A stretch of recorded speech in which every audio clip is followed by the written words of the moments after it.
Hi everyone! So today I wanted to introduce you to Jason and give you a bit more information about him and his situation. So Jason was brought into the hospital a couple of weeks ago by his local police department for evaluation. During the interview conducted with Jason, he was asked about what had led to his visit to the emergency room, and he was willing to share all of the events that had led up to it. So he starts off by saying how he was at home just about to finish building a device to keep the government from listening in on him. During this process, he had gone over to his neighbors who had their garage open and borrowed a tool from them in order to prepare everything for the wiring process. He had gotten tools from his neighbor before, but this particular time he did not get permission. He just kind of went in and grabbed what he needed. So it wasn't long after that trip that the neighbors had called the cops and they had arrived at his door. Jason was willing to tell them everything that was going on, and they took him to the hospital for evaluation. Jason has also stated that the government is listening in on him in order to stop him from creating his room.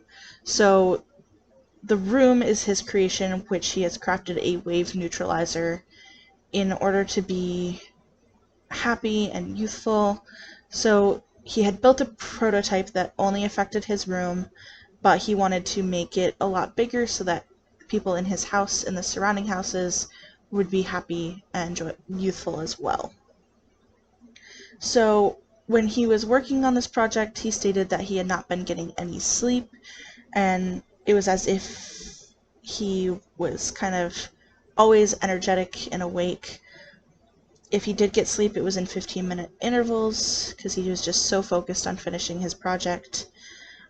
He explained how it just felt wrong to him to sleep because he wasn't really happy or sad. He was just kind of neutral and would prefer to be building and awake and excited. So with this, Jason also went on to inform the interviewer that he had taken his mother's credit card from her purse in order to buy 236 hard drives that were about $50 to $100 a piece in order to build this bigger wave neutralizer. Based on all of the information gathered from Jason, I believe he is facing schizoaffective disorder, bipolar type.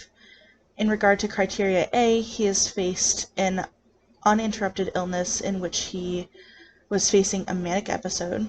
He also fits the profile of schizophrenia criteria A with persecutory delusions and negative symptoms. He has had delusions for longer than 2 weeks with no substance use attributed to it. So this is what I believe he fits into the best based on the information gathered. The case of Jason is definitely a challenging one to unpack, so if I have missed anything or you have a different interpretation, please let me know. But I look forward to reading all of your feedback this week on this case. Take care.